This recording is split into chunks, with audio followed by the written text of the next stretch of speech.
Thank you. I'd like to say that once I heard everybody else and their introductions, that I then added this next slide in. But I'm just so self-centered, it was there anyway. So just a little bit more on why on earth you should listen to me talk about this. So there was that MBA with a focus on strategic marketing, however much Derry wants to slate MBAs. It was actually quite good. And then I was in London. I worked for Publicis and advertising over there, then came over here and worked as a marketing consultant and account manager for what was then the local McCann Erickson agency. I then did work as a marketing executive in the finance sector. But I have to tell you that when everything collapsed, I was on maternity leave, so I am completely innocent. I then did a sidestep and project managed setting up an incubator here. This is my local area. This is where I am at home. And for a change, I only had a 10-minute drive this morning while you all had to wake up at 6, which was really nice because normally I have to wake up at 6 if anything's going on. So I did a year there, set up the incubator, and I did a lot of consulting with entrepreneurs and small businesses. And I found that marketing is normally not their forte. So I decided to go out on my own, and I've been working in Icelandic. It's markaðsmál á mannamáli, which I've sort of chosen to translate as marketing untangled. Basically, so that we go back to what Monique was doing earlier, the problem would be that a lot of small businesses don't know what to do when they're marketing, and it seems like a bit of a jungle. So I tend to give them the map. No jargon, no academics, just this is what you need, practical stuff. A lot of the people that come to see me feel a bit like this. Now, I'm focusing on social media today, so I've only put in social media, but you could add advertising, you could add Google AdWords, you could add, newspapers, all the stuff that's out there. There's way too much choice. What on earth are we supposed to do? Can anybody relate to this? Or are you all just like, I know exactly what I'm doing on social media, you can just skip this, and we can go and, jump into the Blue Lagoon? Anybody relate? Yes. Yeah, okay, good. Then I haven't wasted my time preparing all this today. So what I want to today, in 45 minutes, obviously I'm not going to be able to solve all your marketing problems, but I am going to give you at least a helicopter view of the map. So when you leave, this is what we're going to have. This is where we're going to be. We're going to have the map. We're going to know what on earth we're doing with these things. We're going to know why we should be on Twitter or why we should not be on Twitter, why we should do Facebook, what on earth we should do there, and how it all fits together, because that's sometimes what people tend to sort of miss. It's how it fits together. So whether it's social media or anything else to do with your marketing, there are 4 elements when you're in small business that you need to think about and that will decide what you choose to do. So where should you be? What should you do in your marketing? The first one, obviously, is your target market, your audience. You want to choose, you want to be where they are. So I want to be here today with other small business people and entrepreneurs. That makes sense. And this is probably the most obvious one. People tend to choose their marketing tools, their social media, etc., based on where their target market is. So all my audience is on Facebook, I'm going to be on Facebook. My audience is on Pinterest, I'm going to be on Pinterest, fine.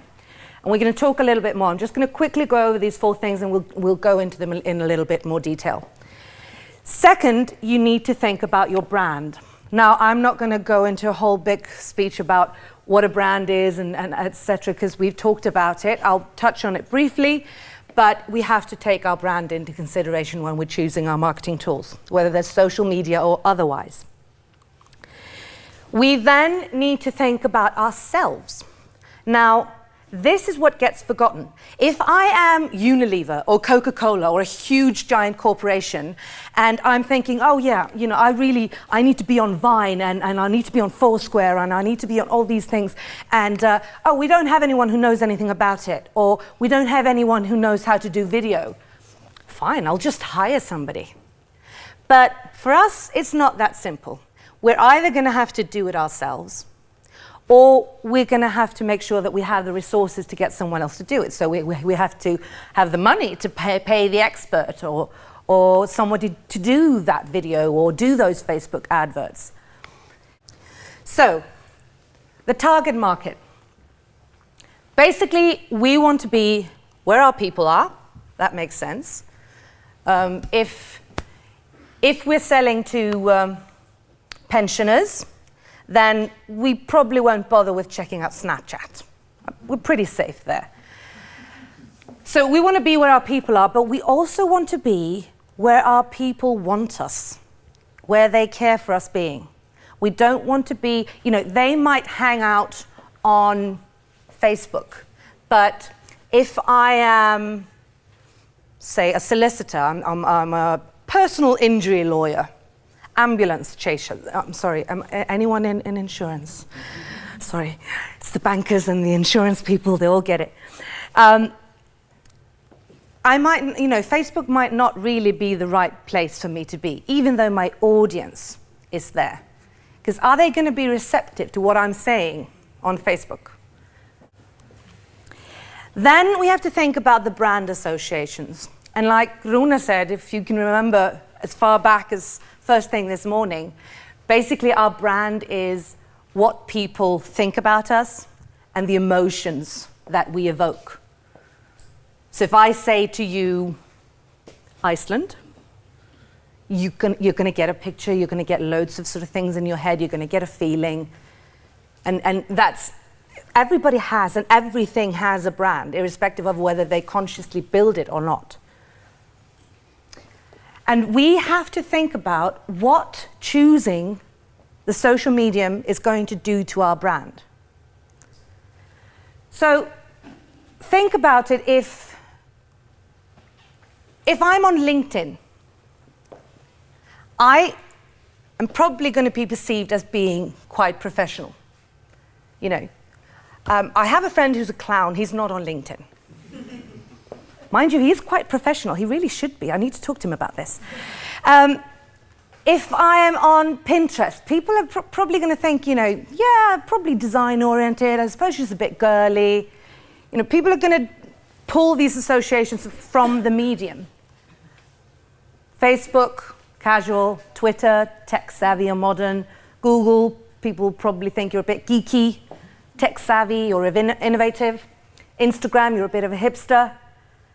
But then you do also need to think about the other way around. Like I said earlier, if I am on Facebook, even though I might be a very formal sort of company, I need to adjust to the space that I'm in.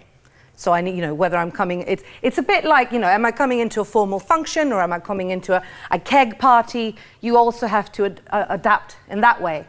So you need to take these things into consideration when you're choosing your medium, be it social or otherwise.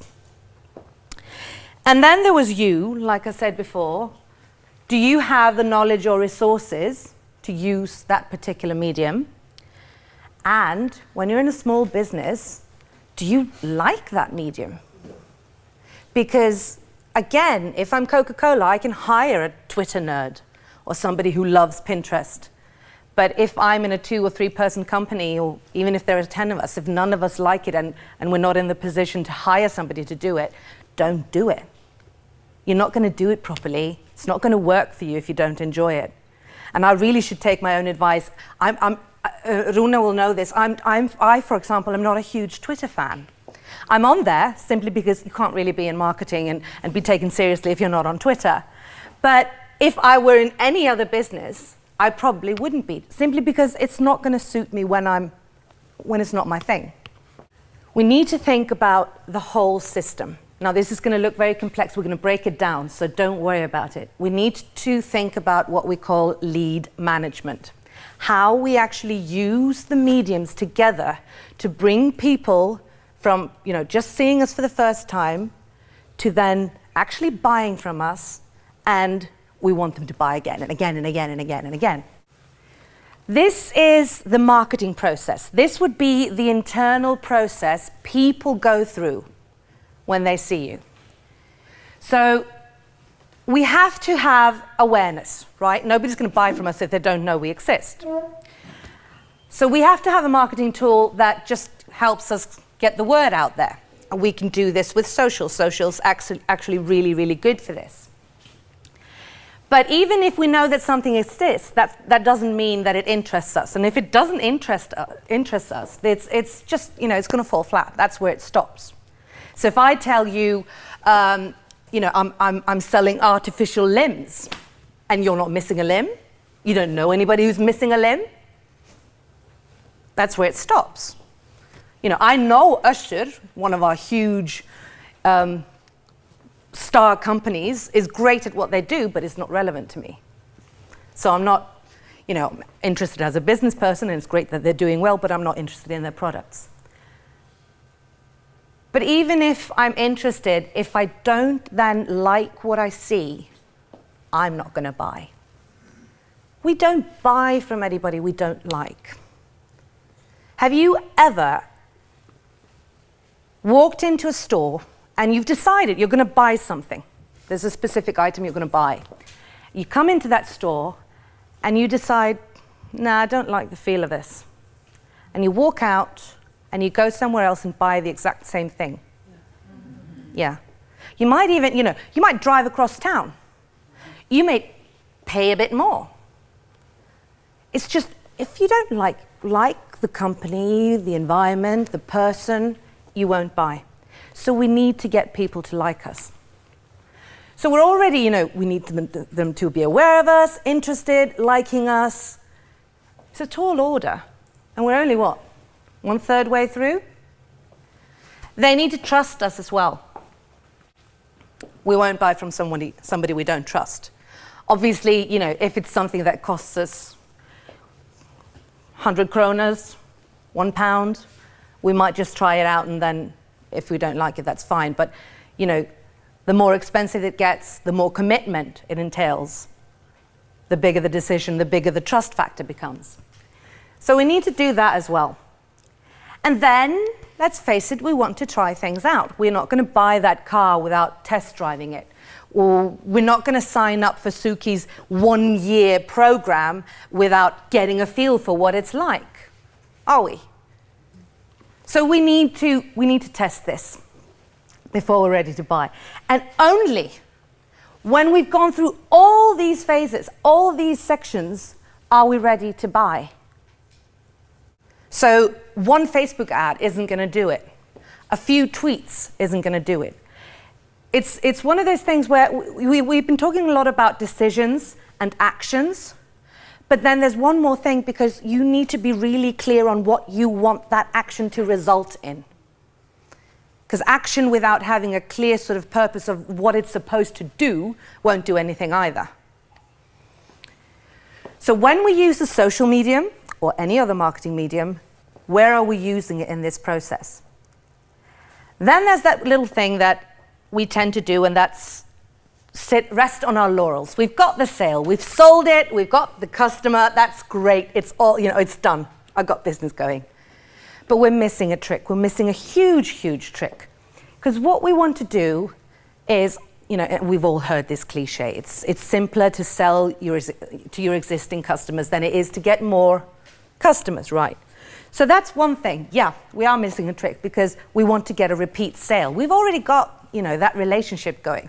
That person likes us and trusts us and, knows us, and she's tried it out. So we really want to capitalize on that, and we want to get that repeat sale. But the bonus of continuing that relationship is not just getting the repeat sale, but getting the referral.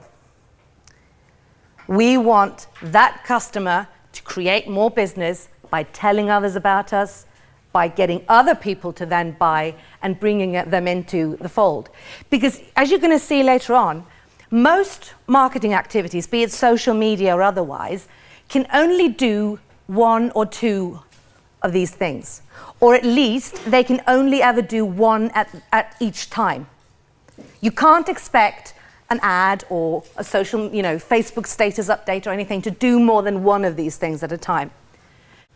Now, if David here comes to me and says, I need a coach, and I say to him, I know who'd be perfect for you. you should go see Runa. Now, he's asked me, he wouldn't bother asking me if he wasn't going to listen to me. I mean, he probably asked me because he trusts me and he knows me and he likes me, etc. So he's going to listen when I say Runa. And when I say Runa to him once, Runa already has awareness. Whereas Runa he could have seen 10 or 20 adverts from her wherever and still wouldn't have registered it. So, if this is the marketing process, the thing that we've been looking at, we can think about our sort of set of tools, be it social media or anything else, as a lead toolkit. So a lead is a person that has entered this process. They are aware, and then it's our job to manage this lead through the process. And then through the like, trust, and trial, this is all done mainly through email marketing. Now, you can use social media, you can use other media to support it, but that's going to be your strongest tool. And this is where you nurture that lead. You build that relationship. Don't expect people to see you, start to like you, and then straight in there, let's get them to buy. We need to take the time to build that relationship and get them to be, you want to prep them.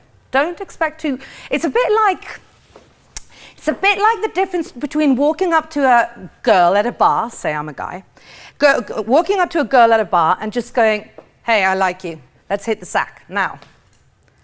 Or walking up to that girl and saying, hi, I'm Siggy or whatever, what's your name and what are you interested in? And get to know her first before dragging her to bed. But it is really one of those things. I get so many people coming to me that literally don't understand why those radio ads that they broadcast last week didn't just get customers flooding in, or those Facebook ads that they spent on last month. It's because they expect one thing to do all that, and it's never going to work. And then there's the lead conversion. You need to make that offer, and this is sort of, we're getting outside of the scope of what we can cover today, but there are certain tactics that help push people towards making the decision to buy. Because it doesn't need to be that expensive, which is obviously going to be music to a small business owner's ears, right? And what I keep telling my clients when they come in, and the reasons for not doing marketing are usually lack of time and lack of money. Lack of money is no excuse, because you can do, pardon my French, shitloads without much money. Lack of time, a little bit trickier, but at the same time, you can usually do a lot better because you need to be choosing the right things to do, and you need to be organized about it. And like Suki was saying, you have to measure. Because if you don't measure whether it's working, you're going to continue to do something that's not doing anything for you. I don't know about you, but I don't have time to do things that don't work. Anybody else? Do you have time to waste on that? So this is where we really get the most out of social media. I'm not saying that it's the only place. It can really help, continue that relationship. You continue the relationship with your followers on Facebook or what have you. But this is where it's really, really strong. And I would suggest that you use that to then send them to a landing page where you get their email in exchange for something. We would call this a lead magnet because it's attracting the leads into our lead capture program. And then we would continue the relationship, nurture that lead through email. We would make an irresistible offer, of course. And then ongoing lead management through email again, and you can use these things. So we're back to here. So it's the target market, it's the brand, it's you yourself and your resources in your company, and this lead management process. You really need, this is what decides where you are. Now, I'm just going to briefly go through the main ones. And I really, really want this one to be interactive. I'd like you to tell me where you are, what you're doing, how it's working for you. And if anybody's wondering whether they should be on this medium or that medium, this is the time to shout out. Okay, this is the big one. We all know this one. Huge amount of people. Now this is a casual one. This is a bit like a party.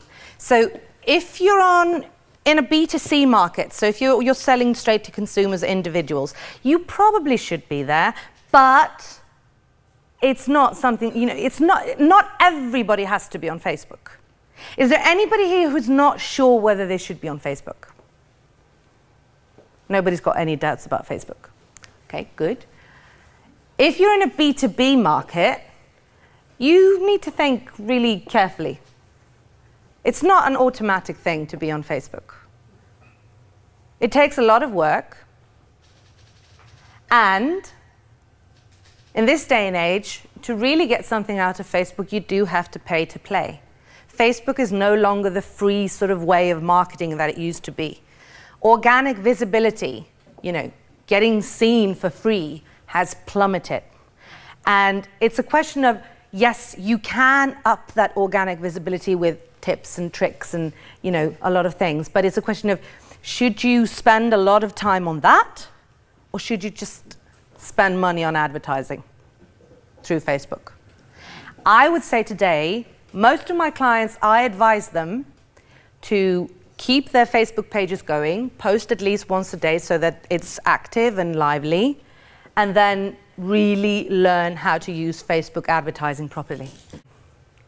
Now, Google+, as you can see, I put a desert island back there. It's very beautiful, but it seems empty when you go in there. It is, however, the second largest. It has 540 million monthly active users, but it isn't as open as Facebook, Twitter, any of these things. However, this is Google. And until somebody changes the rules, Google is practically synonymous with the internet. So it usually pays to play nice with them. I always advise my clients to have a really, really solid profile on Google+. And often I do, if they are going to be active in things like LinkedIn or Twitter, I suggest that they use a social media dashboard like Hootsuite or something, and just update all these media at the same time, keeping their Google+ active. Even though you think that it's not really doing anything, it is going to help you with getting found on Google. Twitter, 255 million monthly active users. It's a very fast-moving medium. You can get really good results with Twitter, but it is a lot of work, and it is a tricky medium to learn how to use. You really have to make the effort. So it's a question of where you are. How social media savvy are you? How important is Twitter for you? Is your target market there? Do you want to learn how to use it? Because you can get a lot of things from it, but it takes a lot of work. You need to make sure that your target market is there. And I can tell you, if you are in the Icelandic market, there are not a lot of Icelandic sort of segments active there. If you're in football, yeah. If you're in marketing, yeah. Maybe if you're in IT, but sort of as a general public, not that active on Twitter. It is great for networking, though. Networking outside of Iceland, getting to know people. Sigurður was just telling us a story earlier where he got in touch with someone just through Twitter that you normally wouldn't get in touch with. So it is good for that, and it can be great for media connections. And I'm sure Andrea will agree with that, because the media is there, journalists are there, media people are there. So if you want to get in touch with those, this is a good medium to use. Instagram, 200 million monthly users. Last year, Instagram was hailed as the marketing medium of 2014, that this would be the big year for Instagram. And I think we can safely say that that has come into fruition. It's a highly addictive medium, so those that are on it are very, very involved and very engaged. It is a younger audience and obviously very visual. Anybody here marketing on Instagram? Yeah? How's that going for you guys? I don't know. You don't know? No. It's very new. Yeah, it is very new.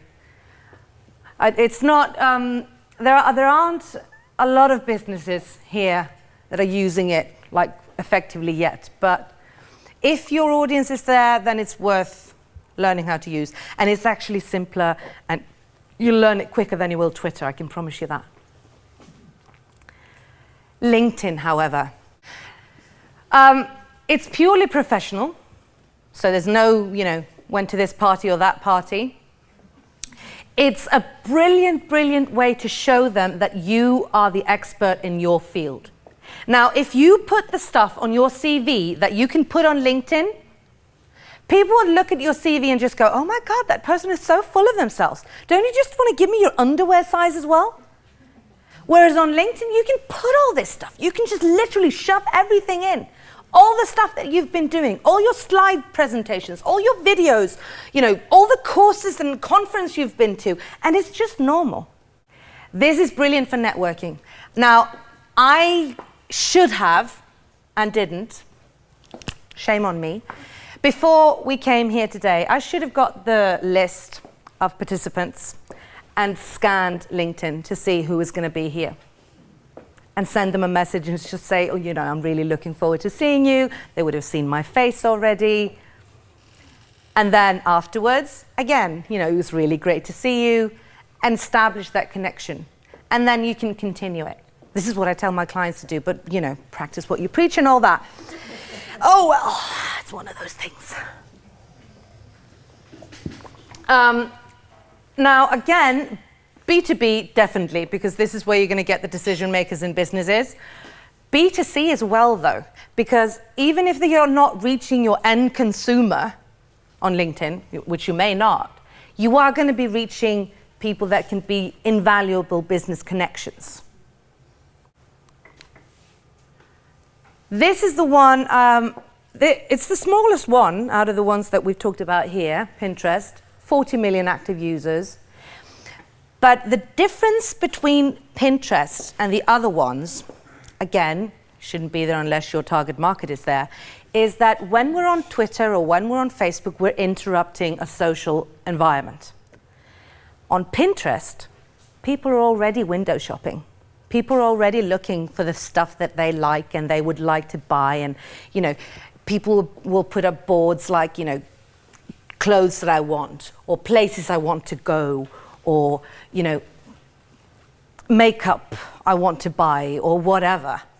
So they actually are really effective in driving sales. So if you're in any of these segments, these are sort of the main segments that are there, that are really strong on Pinterest, and you are operating in the US or UK and increasingly globally, it's really a medium that you should be looking into. It's very much upper middle class females. It drives a lot of web traffic.